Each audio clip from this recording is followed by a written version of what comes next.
ሰላም ጤና ይስጥልን የተከበራችሁ የሙday ቤተሰቦች እንደምን አላችሁ? እኛ ሰላም እግዚአብሔር ይመስገን። በእያላችሁበት ሰላም ፍቅር ለሰው ልጅ የሚገባውን ነገር በሙላ ለእናንተ እንዲሆን እንመኛለን። በዛሬ ቆይታችን እንዴት አድርጋችሁ ያናደዳችሁን፣ የከዳችሁን፣ ያቆሰላችሁን በጣም መጥፎ የሚባሉ ወንዶች ከናንተ ህይወት ውስጥ ይወጡትን አሁን ላይ መርሳት የምትፈልጉት ካለ ወይም መርሳት የምትፈልጉ ሰዎች ካላችሁ እንዴት አድርጋችሁ መርሳት ትችላላችሁ የሚለው ላይ አሪፍ የሆኑ ቁልፍ የሆኑ ሐሳቦች ሰጣችኋለሁ። እስከ መጨረሻው ካዳመጣችሁኝ አሪፍ ሐሳቦች ታገኛላችሁ።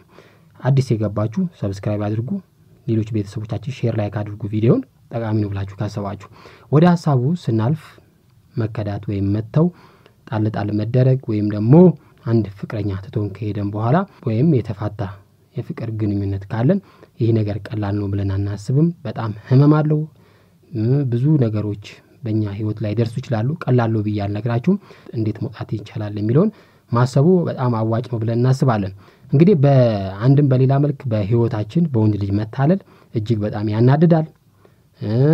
ከመናደዳችን ብዛት ደግሞ ዓለም በተለይም ለሴት ልጅ ፌር አይደለችም ብለን እስከ መድረስና ዓለምን እስከ መጥላት እንደርሳለን። ወንድ ልጅን ከዚህ በኋላ አላምንም እስከ ማለት ድረስ የምንደርስባቸው ጊዜያቶች አሉ።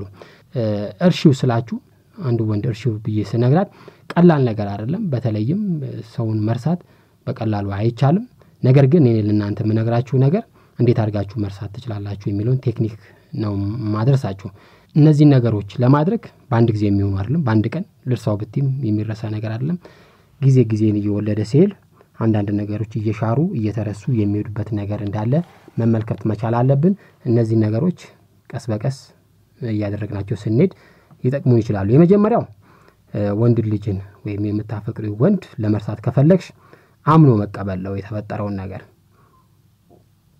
በነገራችን ላይ ያለ ነው እንደዚህ አይነት ነገሮች በሴት ልጅ ላይ መፈጠር፣ መናደድ፣ ማበድ፣ መጎዳት ባንቺ ህይወት ላይ ሊመጣ ይችላል። ነገር ግን ይሄ ባንቺ ብቻ ላይ የተፈጠረ አይደለም። በብዙ እህቶቻችን ላይ የተፈጠረ ነገር መሆኑን አምነሽ መቀበል መቻል አለብሽ። የደረሰብሽን ጉዳት፣ የስሜት ስብራት፣ ጭንቀት፣ እንግልት ማመን መቻል ነው የመጀመሪያው ነገር ወደ ሌላ ስቴፕ ከማለፋችን በፊት ማለት ነው።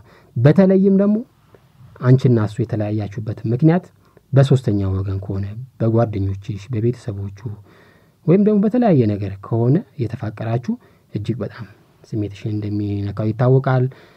እየተናደዱ መኖር፣ እየተበሳጩ መኖር ለአንቺ ምንም ነገር እንደማይጠቅምሽ በማወቅ ነገሩን መቀበል መቻል አለብሽ። መቀበል ስንል ሁሉም ነገር እንዳበቃለት ከሱ ጋር እንደተለያየሽ ማመን መቻል አለብሽ። እንግዲህ ይሄን ካረሽ በኋላ ስለሱ ማሰብ ማቆምና አለማሰብ በጣም አስፈላጊ ነው። በተለይም ብቻችንን እያሳለፈን የምናሰላስለው ነገርና ስለዛ ሰው የምናስበው ነገር ለመተው መጣር መቻል አለብን። ለሰው ባታማክር የሚደረሰብሽን የስሜት ስብራት ጻፊያቸውና እነዛ መጥፎ ስሜቶች ልክ ከሰውነትሽ መርዝ እንደሚወጣው እነዛን ነገሮች ለማውጣት ጥረት ማድረግ በጣም አስፈላጊ ነው። ጻፏቸውና እንደዚህ የስሜት ስብራት እንደዚህ ሆኛሉ፣ እንደዚህ ይሰማኛል ብላችሁ ጻፉትና ያን ነገር አቃጥሉት ወይም ለጊዜውም ቢሆን ከሰውነታችሁ እንዲወጣ ጥረት ማድረግ አለባችሁ። ሁለተኛ ላይ ማድረግ ያለብን ይሂድ የሚለውን አስተሳሰብ መውሰድ ነው። ይሂድ ስላችሁ ይህ ወንድ ከህይወታችሁ መውጣቱን መቀበልና እንዲሄድ መፍቀድ መቻል አለባችሁ። በነገራችን ላይ አንዱ የፍቅር ህግ ምንድነው? ሰዎችን ስላስገደድናቸው ወይም ከኛ ጋር እንዲሆኑ ስለጓጓን ከኛ ጋር እንደማይሆኑ መረዳት አለብን። በተለይ ወንድ ልጅ ከጓጓሽለትና ካንቺ ጋር እንዲሆን ካስገደድሽው ካንቺ ጋር መኖር እንደማይፈልግ በአንድም በሌላ መልክ ሊገልጽልሽ ስለሚችል አልፈልግሽም ከመባል ወይም ደግሞ ከመሰደብ በፊት ራስሽን ስሜትሽን እንድትቆጠቢ ነው የምነግራችሁ። ስለዚህ ይሄን ማድረግ በርግጥ እኔ አሁን ሳወራችሁ ለኔ ቀላል ይመስል ይችላል። ያፈቀረ ሰው የወደደ ሰው ሲከዳ አልፈልግም ሲባል ቀላል አይደለም፣ ከባድ ሊሆን ይችላል። ምናልባት ብዙ ጊዜ ጉልበት፣ ገንዘብ አውጥተሽበት ሊሆን ይችላል፣ እድሜሽን ጨርሰሽበት ሊሆን ይችላል። ነገር ግን ይሄ ሰው ከሄደ ምንም ማድረግ አይቻልም። አንዴ የፈሰሰን ውሃ ማፈስ ስለማይቻል ከሆነ በኋላ ወደ ኋላ መመለሱ ጥቅም የለውም።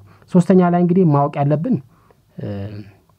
ወጣ በስቲ ወይ ደግሞ ስሜትሽን ፈጣን ለማድረግ ሞክሪ አንዳንድ እህቶቼ በወንድ ስትከዱ ወይም ደግሞ ወንድ አልፈልጋችሁም ብሎ ከሄደ በኋላ ብቻችሁን እግራችሁን አቅፋችሁ መተኛ ታበዛላችሁ ማልቀስ ታበዛላችሁ ስራ መቅረት ህይወት ያስጠላችኋል እንደዚህ አይነት ስሜት ውስጥ ነው የምትገቡት ነገር ግን መሆን ያለበት ነገር ምንድነው ወጣ በሉ በቃ አዳዲስ ጓደኞች ፍጠሩ ለብቻችሁ አትቆዩ ለብቻሽ ስትቆዩ የበለጠ ያሰብሽው ትሄጃለሽ ስለዚህ ፍጥነት በመጨመር ሌላ ነገሮችን በማምጣት የምትረሽበትን ነገሮች መፍጠር በጣም አስፈላጊ ነው ቤተሰቦችሽን ጠይቂ አንዳንዴ እንደውም እህቶቼ ደስ የሚሉኝ ስፖርት የሚሰሩላሉ ሩጫ የሚጀምሩ ትጥቅ ገዝተው ማለት ነው ከዛ ስሜቱ ስለመውጣትና በጣም ይሄ የሚደነቅ ነገር ነው ሌላው ማድረግ ያለብን ወደ ኋላ ዓለም መመልከት ነው የፈለገን ያህል ወደ ኋላ ያለፈ ህይወትሽ የሚያምር የሚያጓጓ የሚያስንቅ ቢሆን እንኳን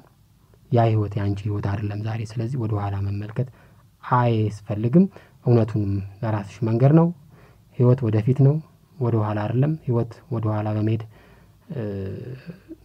ልትቀየር አትችልም መኪና ወደ ኋላ ሄዶ ነው ወደፊት የሚሄደው ምናልባት ወደ ኋላ ሄዶ ለመንደርደሪያነት ነው እኔ አንቺም ወደፊት ለመሄድ ካለፈው ህይወትሽ መማሪያ ማድረግ ነው እንጂ ያለፈውን ህይወትሽን ያስታወሽ የወደፊት ህይወትሽን ማጨለም የለብሽም ስለዚህ ሳይንስ የሚናገረው አንዳንድ ነገሮችን ማመን መቻል አለብን አንድ ወንድ በላይሽ ላይ ከሄደ ከከዳሽ አልፈልግሽም ካለ ብትታረቂው እንኳን ነገም ተመልሶ እንደዛ ይልሻል ብሎ ይነገራል ስለዚህ የማይሆን ህይወትሽን ወደ ኋላ መመለስ አስፈላጊ አይደለም ሌላው አዳዲስ ትውስታዎችን መፍጠር ነው ለምሳሌ ያ ምትወጁ የምታፈቅሪው ሰው ስራ ቦታሽ ላይ ካለ ስራሽን መቀየር አንድ ሀገር ከሆናችሁ ሀገር መቀየር ሰፈራችሁን መቀየር መዝናኛ ቦታችሁን መቀየር ስለዚህ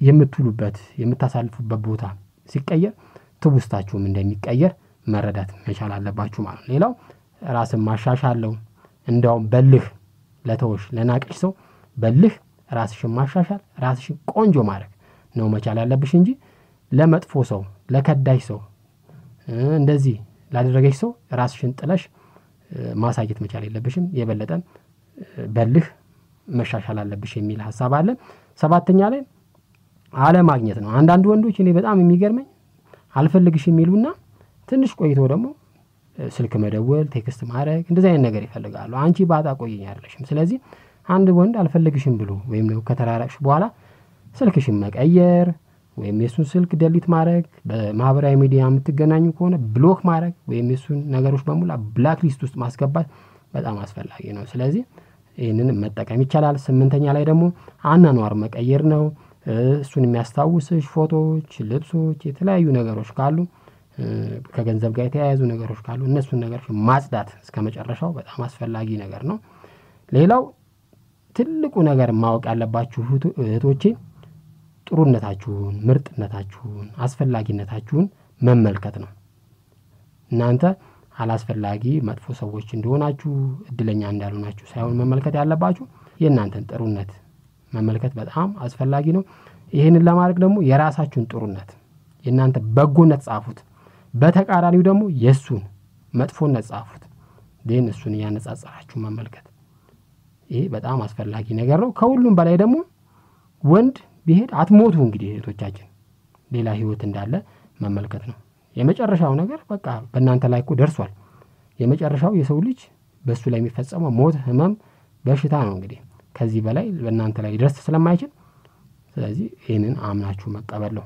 ያለም መጨረሻ አይደለም አስረኛ ላይ ከቆያችሁ በኋላ ከተለያያችሁ ከቆያችሁ በኋላ ከሌላ ሰዎች ጋር ለመቀራረብ ልባችሁን ክፍት ማድረግ ሌላ ለመጀመር ጥረት ማድረግ በጣም አስፈላጊ ነው ይሄ እንደውም እሾህን በሾህ እንደሚባለው ነው እንደተለያያችሁ ቶሎ ብላችሁ በልህ ለማስቀናት መጀመር ሳይሆን ከተረጋጋችሁ በኋላ ሁሉም ነገር ካጸዳችሁ በኋላ ከሌላ ሰው ጋር ለመቀራረብ ልባችሁን ክፍት ማድረግ ወንድ ሁላ መጥፎ ነው ከዳተኛ ነው አንድ ናቸው ብላችሁ አለመወሰን እንዳንቺው ደግሞ የተወዳ በሴት ሌላ ወንድ ሊኖር ይችላል እንግዲህ እሱ ካገኘሽ በጣም እድለኛ ነሽ በያስባለሁ የተጎዱ ሰዎች ይተሳሰባሉ የደረሰባቸው ነገር ስለሚያውቁ የበለጠ አሪፍ ፍቅር ያሳልፋሉ የሚል ሐሳብ አለኝ ስለዚህ እኔ እንግዲህ ለተጎዳችሁ ሰዎች መርሳት ለምትፈልጉ ሰዎች ይሄ መፍትሄ ነው ብዬ አቀርብላችኋለሁ እናንተም ደግሞ ሐሳባችሁን ጨምሩና ምሉ አድርጉት። ስላዳመጣችሁኝ አመሰግናለሁ። በሌላ ጠቃሚ ቪዲዮ እንገናኛለን። መልካም ጊዜ ለእናንተ ለወንድሞቼ ይላለሁ።